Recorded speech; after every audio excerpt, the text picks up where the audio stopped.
Bonjour, bienvenue dans notre émission Célébration dans la cathédrale de Dieu TV. Et vous avez vu les images, c'est la cathédrale Saint-Pierre à Genève.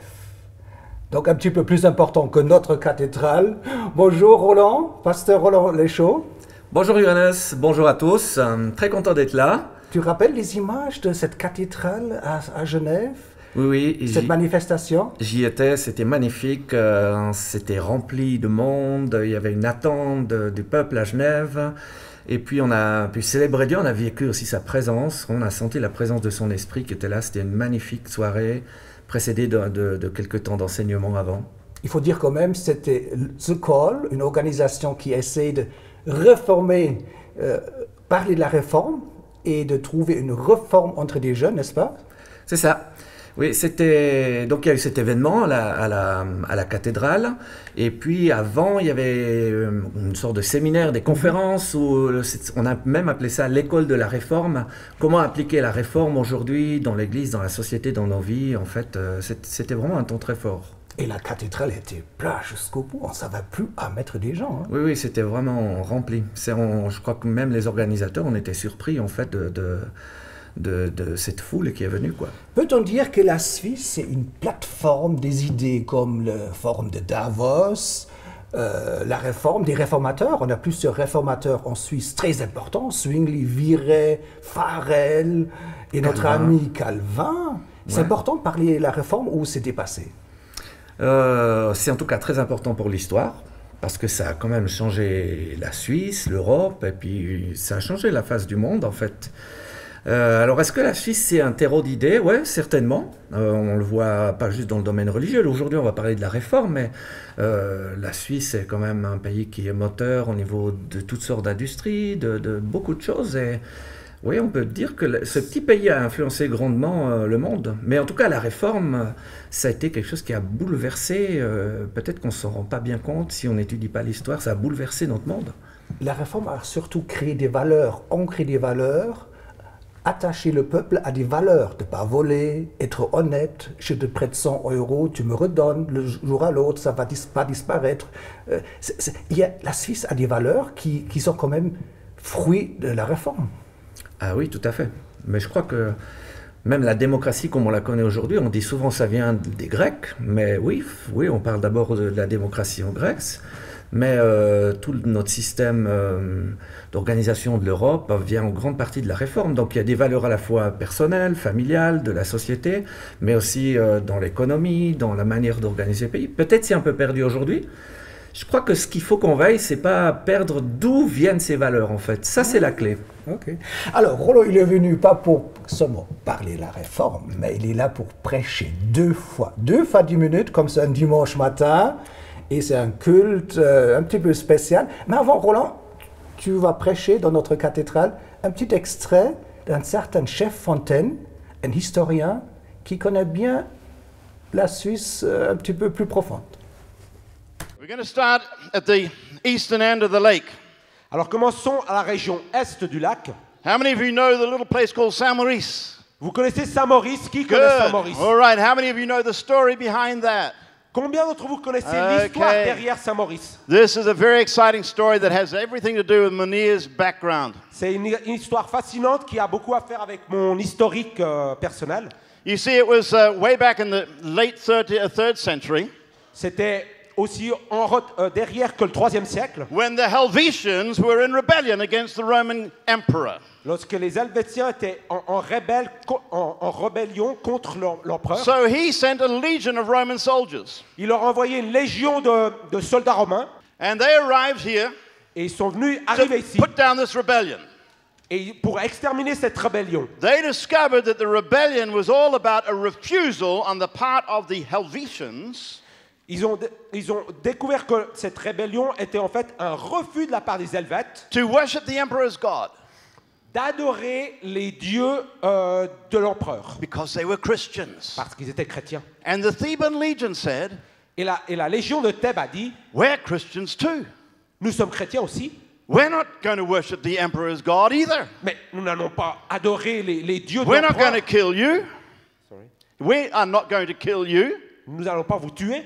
And so the emperor, the Caesar, had them decimated, 1 in every 10 soldiers. Et alors César, l'empereur, les a disséminés et... One in 10. 1 in every 10. Et par... 660 men. Il les a tués, 660. They still said no. Ils ont toujours dit non. He did it again. Il a recommencé. They still said no. Ils ont toujours dit non. And their commander's name was Maurice, or Maurits. Sorry. Their commander, his name was Leur Maurice. commandant était Maurice. Maurice, yeah. Chef Fontaine, il est intéressant, n'est-ce pas? Il sait des choses. Hein. Oui, oui, super. C'est toujours bien de réécouter quelqu'un qui aborde, qui repart dans l'histoire, qui prend les faits, qui te leur donne un sens. C'est super, vraiment. Surtout l'histoire qui m'a marqué, et je ne savais pas, qu'à Saint-Maurice, donc on connaît bien Montreux, Saint-Maurice, il y a 1800 ans en arrière, il y avait des premiers chrétiens en Suisse, et ils ont reçu l'ordre, ces soldats, d'abandonner leur foi et de nouveau venir croire en César. Et tous étaient tués. Donc il y a déjà 1800 ans en arrière du sang des chrétiens en Suisse, à Saint-Maurice. Oui, incroyable. On pense souvent aux martyrs à Rome, avec les empereurs, ou même en Israël, dans le Moyen-Orient, mais très tôt, les chrétiens ont envahi l'Europe, et puis au début de l'ère chrétienne, ils étaient confrontés à dire « Jésus est Seigneur », ou avait César, César est Seigneur, et ils étaient confrontés à ce choix, et c'est pour ça qu'ils ont fait le choix de reconnaître Jésus comme Seigneur. Alors, je me réjouis de ton message, tu es prêt? Oui. Alors, un petit peu de musique, comme ça tu peux te préparer. Super.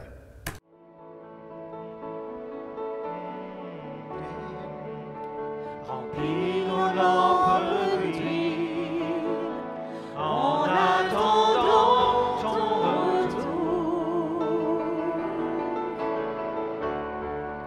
Remplis nos lampes d'huile, en attendant ton retour. Sur un mont des oliviers, tu poseras tes pieds. Sur un mont des oliviers, tu poseras tes pieds, et ta gloire resplendira, et tout œil te verra.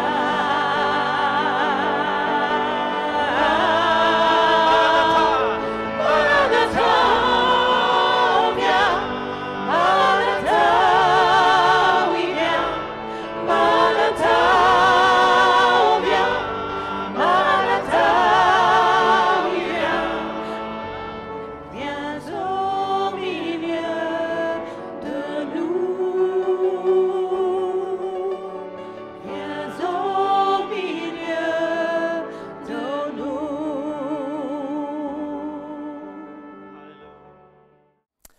Bonjour à toutes et à tous. Je suis très heureux d'être avec vous ce matin pour cette célébration. On vient d'entendre des chants magnifiques, mais aussi un témoignage de l'histoire, de ce qui s'est passé en Suisse, de cette époque incroyable. La réforme qui a transformé un pays, mais aussi un continent, et on peut dire qu'elle a touché, on va dire en tout cas tout l'Occident, mais elle a touché la planète entière. Alors la réforme à Genève, c'était au XVIe siècle. C'est un petit peu loin de nous. On a parlé de Luther, on a parlé de Zwingli, on a parlé de Calvin, de Farel, on pourrait citer des tas d'autres noms d'hommes vraiment incroyables qui ont une influence considérable. Et c'est intéressant parce qu'à cette époque, c'était aussi une influence politique. Bien sûr, il y avait un message religieux, on va dire, qui parle de la foi, qui parle de Dieu, mais ça a eu un impact aussi dans la société. Ça a eu un impact dans la société et la manière dont on vit aujourd'hui, dont notre pays est organisé, c'est encore influencé par ce qui a été vécu à cette époque.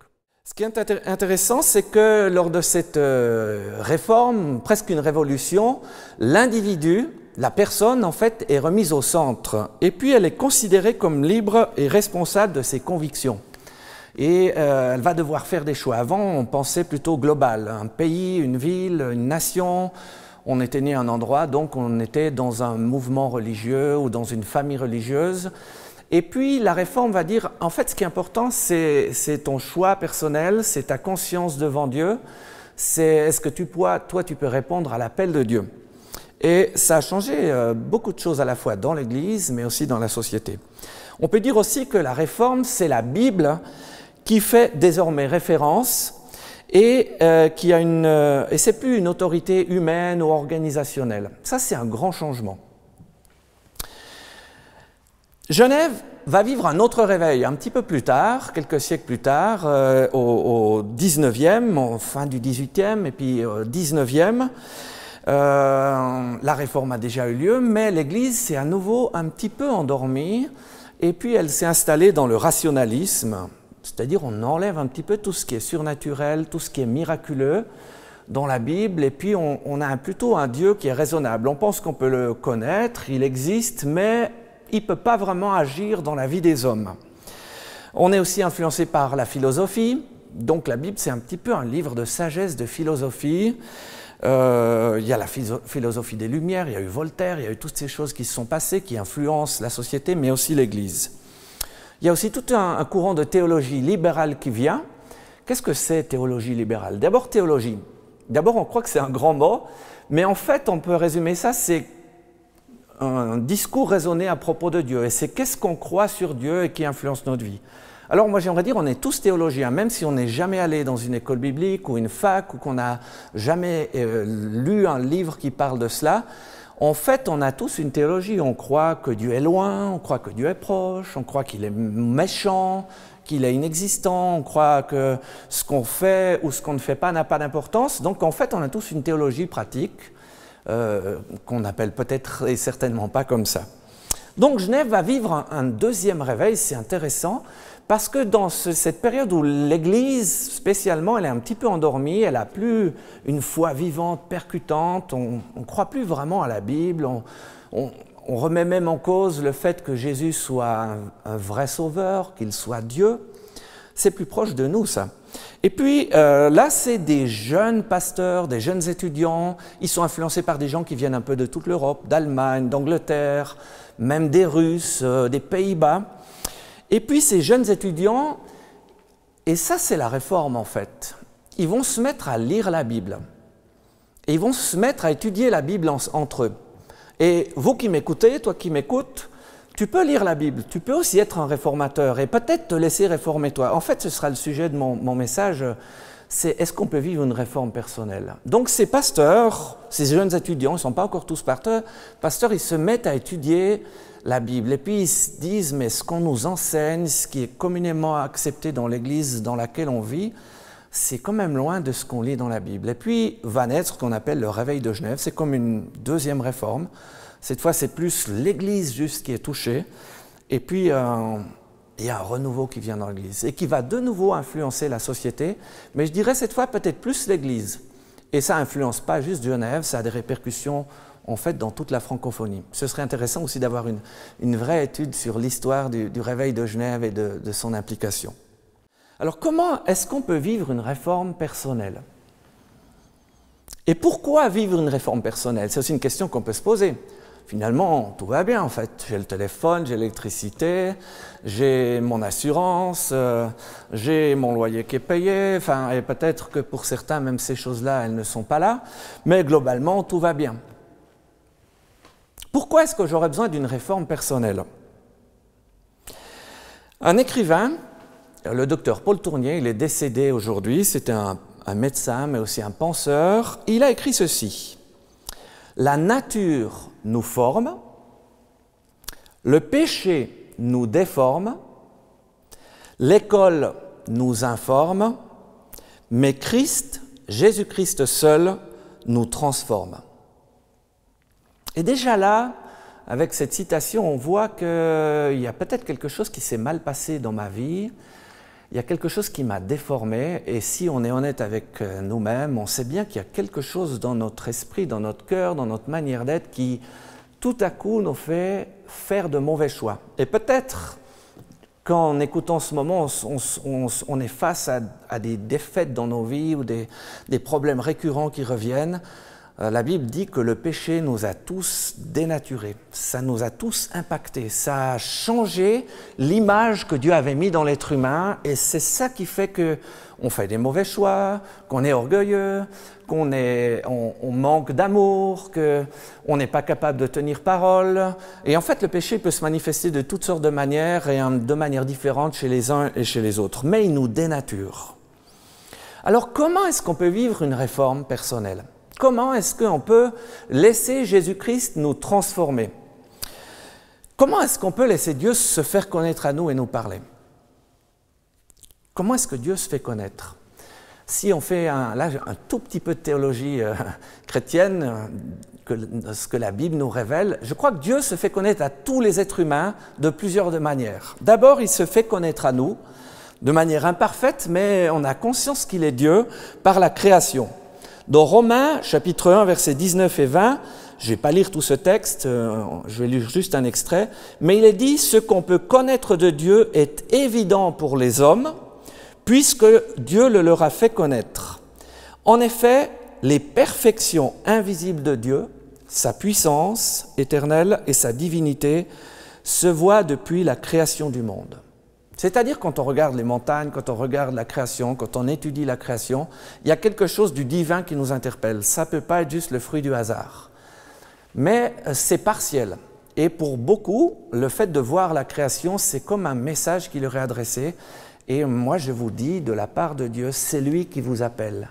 Il est en train de t'appeler. Il veut se faire connaître à toi. Dieu se fait connaître aussi de manière imparfaite par la conscience. On a tous une conscience. La conscience, ce n'est pas un organe comme le cœur ou les poumons ou un membre comme les mains ou les jambes. C'est quelque chose qui est à l'intérieur de nous, dans notre cœur, dans notre esprit, dans notre intelligence. On ne sait pas bien où c'est placé. Et la conscience, c'est cette petite voix qui nous parle de l'intérieur et qui nous dit « ça c'est bien, ça c'est pas bien ». Cette conscience, elle peut être partielle. La Bible, elle nous dit que quand on se tourne vers Jésus, qui est la parole de Dieu, et que lui nous ouvre, et qu'on se met à lire la Bible, et que tout à coup on comprend qu'il est en train de nous parler de qui nous sommes, comment doit être le vrai homme, eh bien là on le connaît pleinement.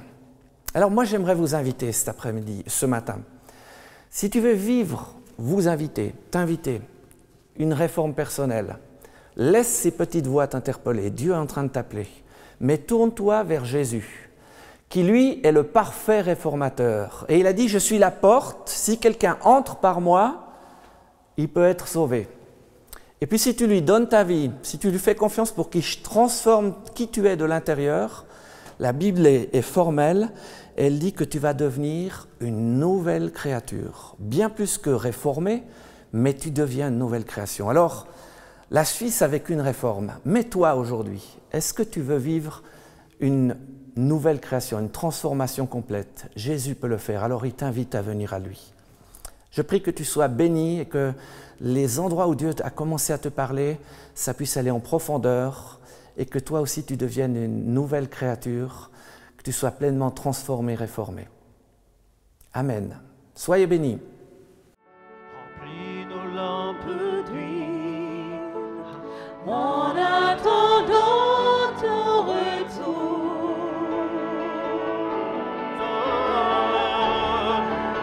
Remplis nos lampes d'huile en attendant ton retour. Sur le mont Sur le mont des Oliviers, Alléluia. Tu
Un grand merci à Groupe de Louange de Étienne Rochat avec son équipe. Mais quel message du pasteur Roland Léchaud, la responsabilité de chaque humain. Et tu peux nous rejoindre sur notre plateau ici? Bien sûr. Alors, ton message, elle est forte, ton message, parce qu'à l'époque, il me semblerait, l'Église catholique, le prêtre dans les églises, je m'occupe de tout, faites-vous pas de soucis, les messes étaient en latin, le peuple n'a pas compris grand-chose, et Calvin, il dit non, vous devant Dieu, la Bible dit juste, la parole de Dieu. C'est quand même un saut dans l'histoire. Oui, tout à fait. En fait, on remet la responsabilité individuelle au centre. Un jour, tu vas te retrouver, moi, chacun de vous, devant Dieu. Et en fait, ce que les autres auront dit, peut-être ce sera une excuse, ça va nous influencer, mais en fait, qu'est-ce que moi j'ai fait de ma vie? Et je crois que la réforme m'a ramené ça, et la responsabilité que nous avons chacun de nous placer devant Dieu. Mais il y a aussi la place pour des erreurs, parce qu'il me semblerait que Calvin, il n'était pas parfait. Sur les photos qu'on voit de lui, il est toujours un homme très serré, on dirait, il représente Alaska ou Groenland, comme ça, en tout cas sur les images. Bon, personne n'est parfait, n'est-ce pas? Ben, bien sûr, personne n'est parfait. En fait, je crois que c'est aussi quelque chose qu'on doit rappeler, on ne l'a pas fait dans l'émission, mais l'être humain, tant qu'il sera sur la terre, il sera imparfait. Donc l'Église, elle est aussi pas parfaite. Quelque église qu'elle soit, quelque pasteur, prêtre ou homme de Dieu n'est pas parfait, il reste humain. Il n'y a que Jésus qui est parfait. Et c'est pour ça qu'il a dit « Je suis le chemin, la vérité, la vie ». Nous, on est des poteaux indicateurs, et plaise à Dieu qu'on indique bien, mais on peut être un peu tordu. Donc ça ne sert à rien de critiquer l'Église catholique, parce qu'un certain Luther, tout le monde a changé l'histoire, mais il vient de quelque part de critiquer les systèmes avant, donc personne n'est parfait, n'est-ce pas? Tout à fait. Et puis en fait, il n'a pas tout critiqué. Je crois que c'était un moine catholique, donc il était bien conscient aussi de tout l'apport de l'Église catholique, qui a quand même préservé la Bible, qui avait quand même toute une influence. Nous, on la regarde peut-être comme négative, mais si on voit que cet aspect-là, on est très, très, très partiel. Je pense qu'il s'est penché sur un problème majeur qui existait, c'était le salut par la foi, le fait que chaque être humain peut accéder à Dieu et doit accéder à Dieu de manière personnelle. Mais pour le reste, l'Église catholique est toujours un instrument de Dieu. Alors, je trouve un monstre problème que Calvin n'est pas résolu, parce qu'il y a quelques années, il n'y a pas longtemps, on a fait la marche pour la vie à Genève, et j'ai appris à travers cette marche, et j'ai filmé en tant que caméraman, que à Genève, on trouve les premiers ghettos pour les Juifs. Les premiers ghettos pour les Juifs de l'Europe se trouvent à Genève.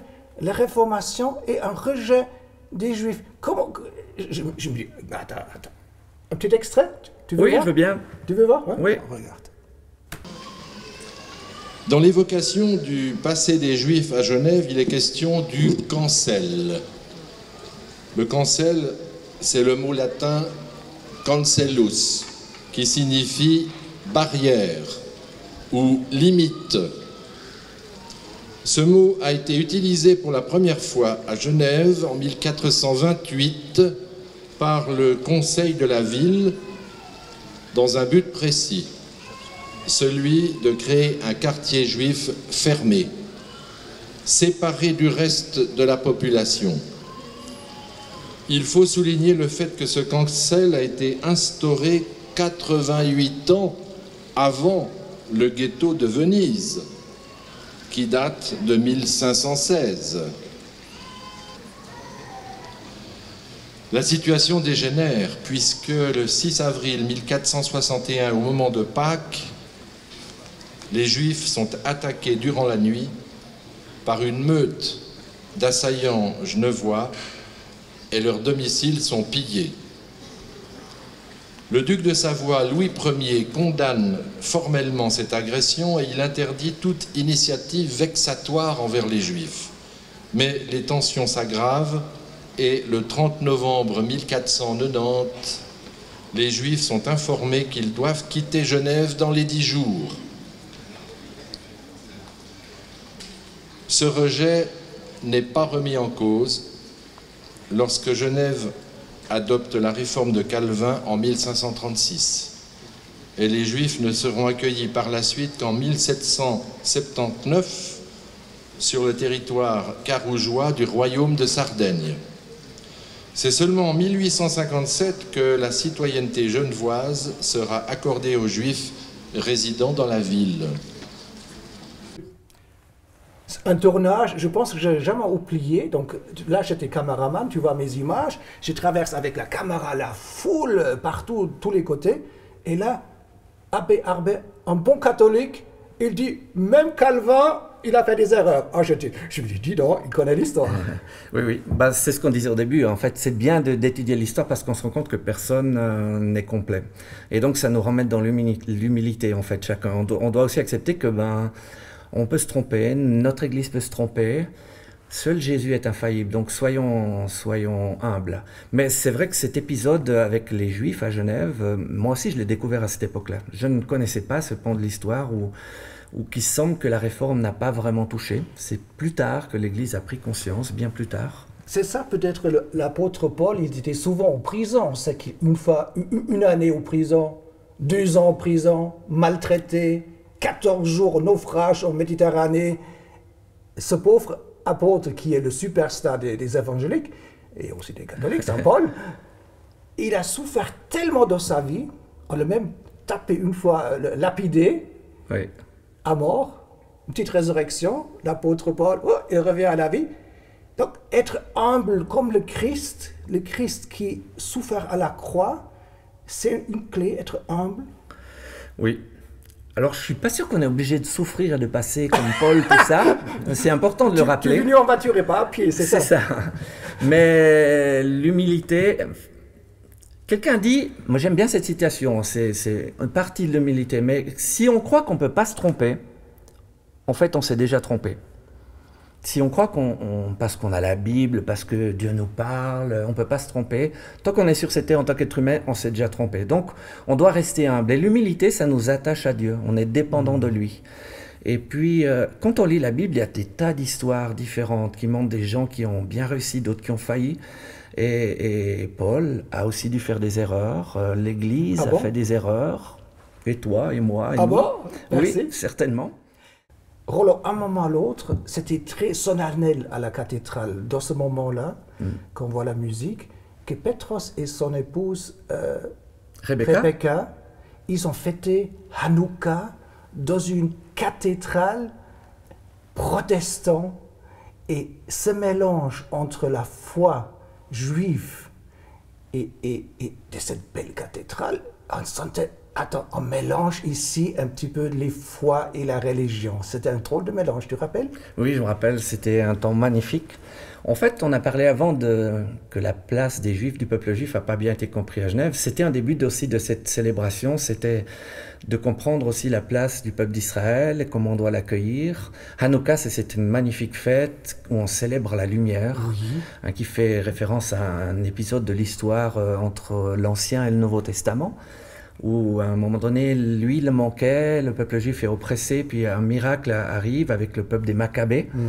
Et puis l'huile va être multipliée, l'huile qui alimentait la lampe dans le temple va être multipliée, puis elle va brûler bien au-delà de ce qui était possible.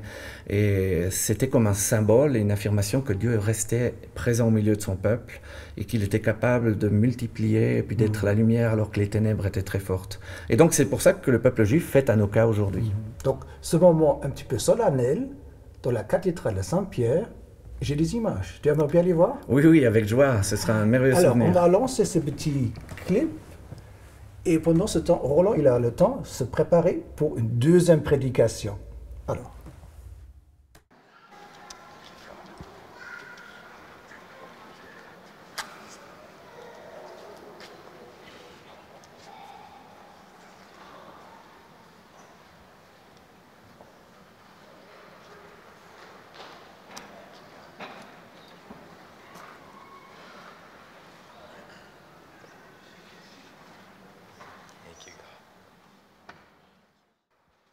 Baruch atah Adonai Eloheinu melech haolam asher kiddushanu mitzvotav. Vitzivanu leadlik ner shel Hanouka.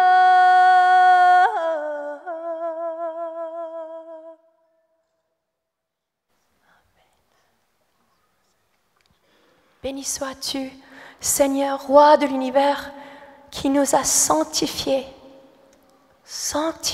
par tes commandements, et qui nous a inspirés d'allumer ces bougies de Hanouka. Merci parce que tu nous as inspirés par ta parole, fait chair en Yeshua, d'être des lumières qui brûlent.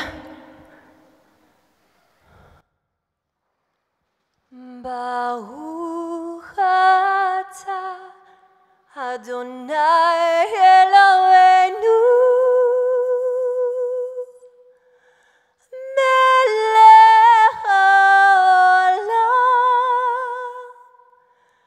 asher kiddushanu b'mitzvotav.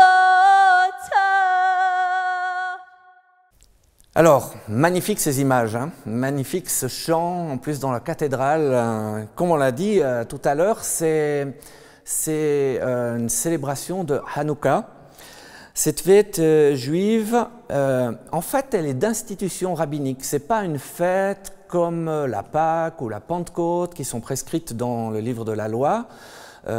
C'est des fêtes que Dieu avait demandées à Moïse, mais en fait, elle commémore cette fête la réinauguration de l'autel des offrandes dans le second temple de Jérusalem. Lorsque le culte peut redémarrer dans le temple, 3 ans après son interdiction par Antiochus IV. On avait interdit de célébrer Dieu dans le temple, ça avait été interdit, et du coup il y a un retour du culte à l'Éternel dans le second temple. Je continue, elle marque une importante victoire militaire des Maccabées, c'était le peuple de cette époque, et symbolise la résistance spirituelle du judaïsme à l'assimilation par les Grecs. Selon la tradition rabbinique, et c'est pour ça qu'on fête Hanouka encore aujourd'hui, au cours de cette consécration se produit le miracle de la fiole d'huile permettant aux prêtres du temple de faire brûler pendant 8 jours une quantité d'huile à peine suffisante pour une journée. C'est pourquoi Hanouka est aussi appelée la fête des Lumières. C'est important que la lumière soit dans le temple. Là, il y a un miracle qui se passe dans cette période sombre de l'histoire du peuple juif. Et puis Dieu dit, mais voilà, moi je suis là quand on m'adore, et il y a ce miracle de l'huile qui va rester. La lumière, c'est un symbole de la présence divine dans le temple qui nous guide et qui nous éclaire. Parlons de la lumière. La lumière, c'est nécessaire à la vie. On a parlé tout à l'heure de la réforme. En fait, c'est un retour à la lumière divine qui nous éclaire pour retrouver notre chemin. Sans lumière, par exemple, tout le monde végétal ne pourrait pas fonctionner. On a besoin de lumière les végétaux ont besoin de lumière pour la photosynthèse qui va leur permettre de se nourrir et de transformer ce qu'ils ont besoin pour grandir. Sans lumière, c'est simple à dire, mais c'est les ténèbres. Les ténèbres, en fait, c'est l'absence de lumière. On va lire un texte dans l'évangile de Jean, chapitre 8, versets 1 à 11. Et ce texte, il nous montre comment Jésus peut être la lumière à la fois pour une personne, pour moi, mais aussi pour un groupe de personnes et finalement pour la société. Jésus se rendit au mont des Oliviers, mais dès le matin, il revint dans le temple et tout le peuple s'approcha de lui. Il s'assit et se mit à les enseigner. Alors, les spécialistes de la loi et les pharisiens amenèrent une femme surprise en train de commettre un adultère. Ils la placèrent au milieu de la foule et dirent à Jésus, « Maître, cette femme a été surprise en flagrant délit d'adultère. Moïse, dans la loi, nous a ordonné de lapider de telles femmes. Et toi, que dis-tu, Jésus » Il disait cela pour lui tendre un piège, en fait, afin de pouvoir l'accuser. Mais Jésus se baissa et se mit à écrire avec le doigt sur le sol. Comme il continuait à l'interroger, il se redressa et leur dit « Que celui d'entre vous qui est sans péché lui jette la première pierre. »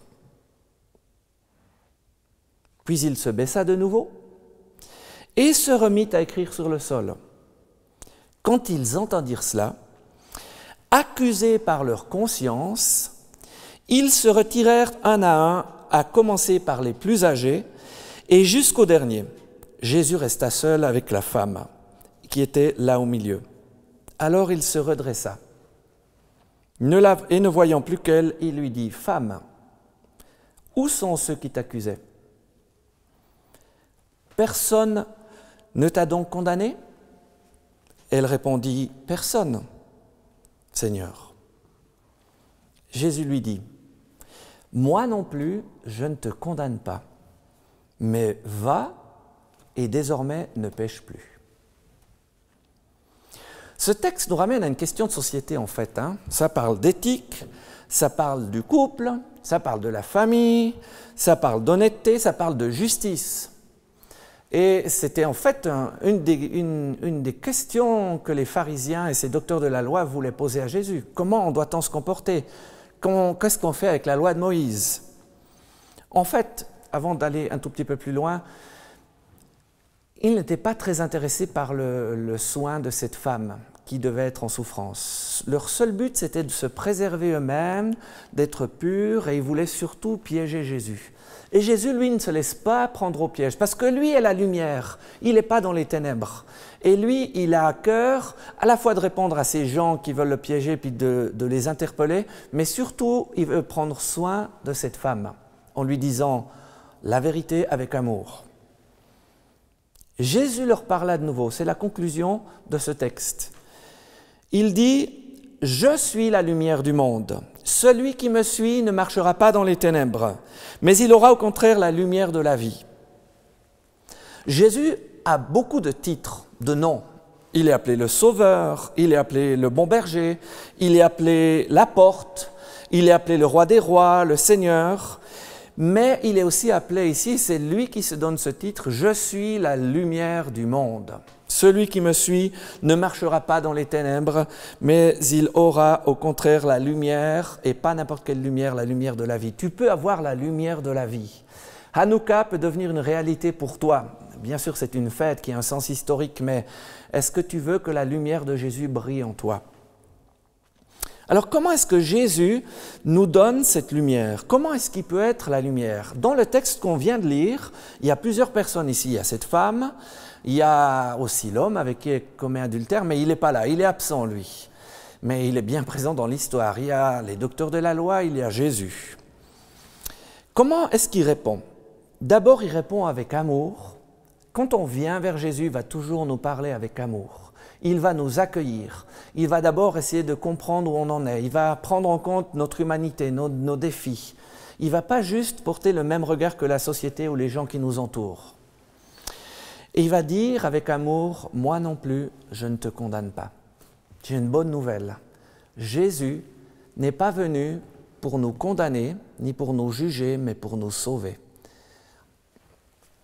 Ensuite, l'amour ne peut pas être détaché de la vérité. Il va dire à cette femme, je ne te condamne pas, mais la manière dont tu vis n'est pas juste. En fait, ça te détruit. Ça te détruit toi, ça détruit potentiellement les personnes autour de toi. Et il va lui répondre avec justice, ne pêche plus. C'est dangereux ce que tu es en train de faire, c'est destructeur. Ce que tu fais n'est pas juste. Et la lumière, elle nous dit la vérité. Elle nous montre si on est sur un mauvais chemin. Elle va nous guider. Peut-être elle va nous montrer des choses qu'on ne va pas tellement aimer. Mais si on veut être corrigé, remis sur le droit chemin, on a besoin de savoir là où on s'est trompé. Et ensuite, il lui parle avec espérance. Il lui dit, maintenant tu peux repartir. Prends une autre vie, mais ne pêche plus. Si tu fais ça, je serai avec toi. Et nous, quelle réponse on donnerait si Jésus nous disait ces paroles ? Est-ce que tu as besoin de lumière ? Est-ce que tu as besoin que Jésus vienne t'éclairer? Est-ce que notre société a besoin d'être éclairée par le Seigneur Tout-Puissant pour sortir de tous les défis dans lesquels on vit? Mais j'aimerais rester personnel aujourd'hui. On peut lire la Bible. Et je pense que plusieurs parmi vous qui m'écoutez, vous lisez la Bible. Jésus a dit cette parole incroyable aux docteurs de la loi. Il leur a dit, vous sondez les Écritures, vous lisez la Bible, vous la lisez beaucoup, vous la connaissez par cœur, mais vous ne voulez pas venir à moi pour avoir la vie. La Bible, elle nous parle de Jésus, mais on doit le rencontrer. Je termine avec cette grande lumière. Vous connaissez peut-être l'histoire de Paul, un apôtre incroyable.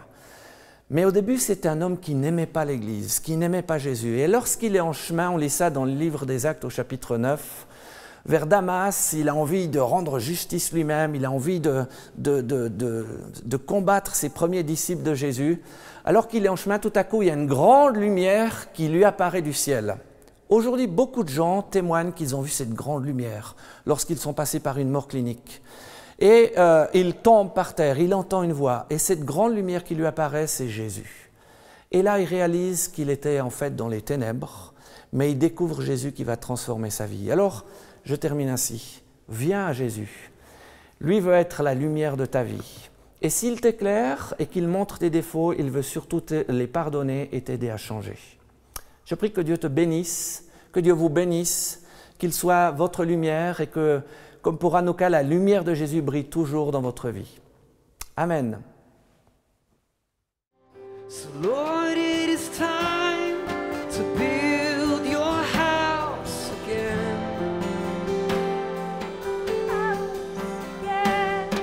Repairing the place of David's fallen tent. And Lord, it is time to build your house again. Preparing the way for the lame to enter in. Lift up your heads, we just say tonight. So lift up your heads, oh you gates. Be lifted up, you ancient doors, and be lifted up, you ancient doors. So lift up your heads, oh you gates. Oh, and be lifted up, you ancient doors. And oh, that the King of glory may come in. And oh, that the King of glory may come in. And oh, that the King of glory may come in. Would you come into Geneva again, God? Un grand merci à Sean Feucht, qui est actuellement très connu aux États-Unis, qui donne des concerts partout dans les parcs publics. On va demander au pasteur Roland Léchaud de nous rejoindre ici. Roland, venez, parce que quelque part, ton message que Jésus il dit aux pharisiens, je suis la lumière, dans cette prêche que tu as dit, il ne dit pas, je suis votre soleil. Pourquoi Jésus n'a pas dit, je suis votre soleil? Pourquoi il a dit, je suis la lumière? D'abord, le soleil peut vraiment nous éblouir et puis il peut nous brûler. Oui, mais Paul aussi, par la grande lumière, il est aussi. Mais parce que le soleil est créé par Dieu. Et c'est ça, en fait. Et le soleil, c'est aussi fait partie de la création de Dieu. Alors que quand Jésus dit, je suis la lumière, c'est spirituel, c'est une énergie, c'est énergie, non? Oui, en fait, c'est une personne qui nous éclaire d'énergie. Ouais. Quand Paul il voit cette grande lumière, il n'a pas vu le soleil, bien sûr, il voit Jésus qui est rempli de gloire, et il est interpellé, il tombe par terre, il dit « Mais qui es-tu, Seigneur ?» Et ça bouleverse sa vie. Oui, tu as raison, le soleil, c'est une créature. Jésus ne nous invite pas à adorer le soleil. Oui, parce que mais les il nous Indiens, on le tourne fait, vers lui, le hein. grand Manitou, le soleil, il y a même Ouais. des Indiens qui sont venus aveugles, hein, parce que toute la journée, ils regardaient le soleil, à un moment. Oui. Mais la vraie lumière, elle ne nous aveugle pas, en fait. Elle nous montre le chemin.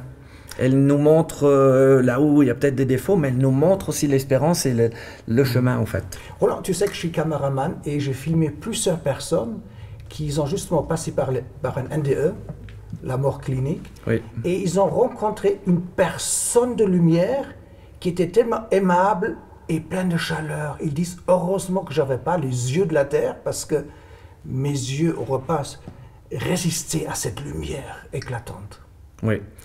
Ça ressemble un petit peu à ce que Paul a vécu. Simplement, ces gens sont morts, Ouais. ils ont vu ce qu'il y a dans l'au-delà, j'imagine. Mais Je Jésus sur pense- terre, il était habillé avec un vestard et cravate et tout, comme un pharisien. Donc, ils ont dit même Rabbi. Donc sur terre, on n'avait pas vu que Jésus était extraordinaire. Hein, il y a quelques moments où il a apparu, où il est entouré de gloire, quand il est sur la Ah, montagne de la bon. Transfiguration. Ensuite, quand ses disciples le voient ressusciter, là, c'est un être glorieux, plein de lumière. Je crois que le Jésus qu'on voit dans les évangiles, quand il est avec les hommes, il se fait homme, nous dit la Bible, et un vrai homme comme nous. Mais tout à coup, quand on le voit lumineux, c'est pour voir un aspect de sa divinité. De sa puissance, de sa grandeur. Et ces gens qui sont morts cliniquement, il y en a de plus en plus qui vivent ça. Je crois que Jésus leur dit, je suis là, j'existe. Je suis là. Et ils ont un choix à faire peut-être. Mais Jésus à la croix, c'était pas la grande lumière. Non. C'était même des ténèbres qui sont entourés. Donc il y a ces deux quelque part sur terre. Nous les humains, nous, on vit dans ce combat entre la lumière et sortir et croire à cette lumière. Et un jour, on verra cette lumière. On verra cette lumière. Mais moi je crois, tout à l'heure on a parlé de la conscience. On a cette petite lumière. Alors elle peut être petite, elle peut être faible, qui est à l'intérieur de nous, mais c'est la même lumière en fait. Notre conscience, elle est imparfaite. Elle peut être malade, elle peut être trompée, elle peut être... Mais elle nous parle quelque part. En tout cas, elle nous invite à nous tourner vers la lumière. Et moi je crois que c'est important de rappeler, oui, il y a des gens qui ont vu une lumière, ils ont vu quelque chose de surnaturel, d'incroyable. Mais la plupart des croyants ont senti dans leur esprit, dans leur conscience, dans leur être intérieur que Jésus était la lumière. Ils n'ont pas vu. C'est pas une nécessité absolue de le voir. Tu sais que par exemple dans le monde musulman aujourd'hui, dans l'islam, on a des témoignages de partout de musulmans qui cherchent la vérité, ne sont pas forcément satisfaits de l'islam, et Jésus se révèle à eux. Dans la nuit, dans un rêve, dans un songe, ils voient un être de lumière. Ils voient... Et ça les interpelle et ils se mettent à lire la Bible et ils disent « Mais c'est Jésus que j'ai vu, c'est extraordinaire !» Tu sais, comme je suis caméraman, j'aime bien la lumière. La Ouais. lumière et l'ombre et les différentes températures. J'ai un petit clip avec mes images, regarde. Super.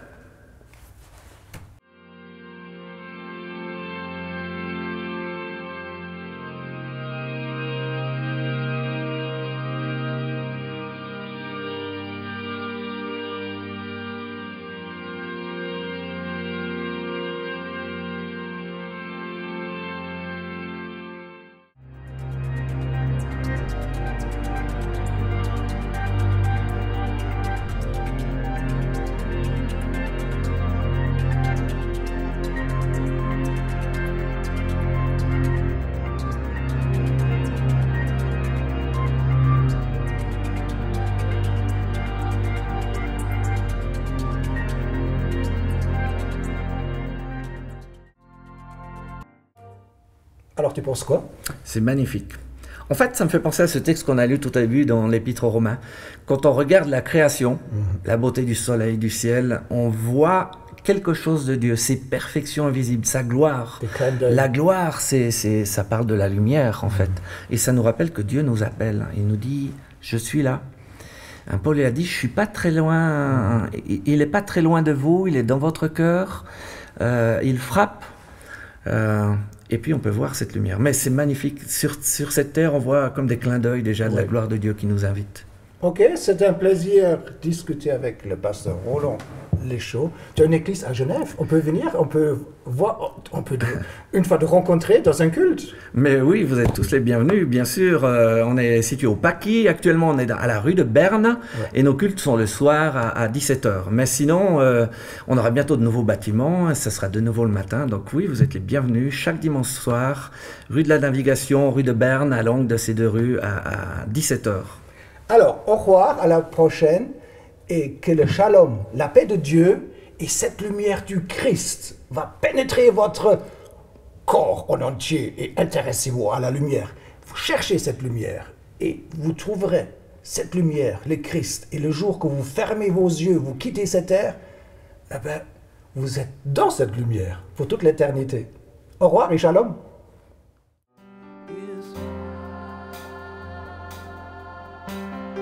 Come on, let's just fill this cathedral with that sound. Your glory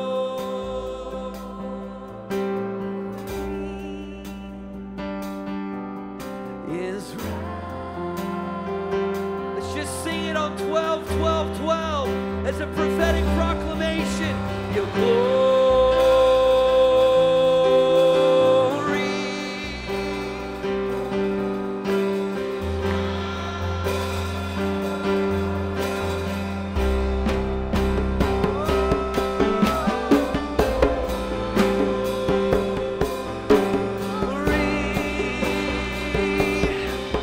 Is rising.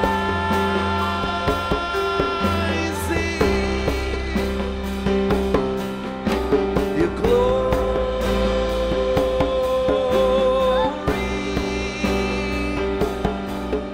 is rising.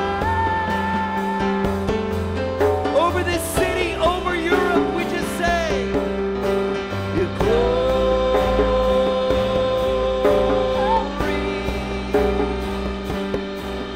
is right. Come on, just your voices.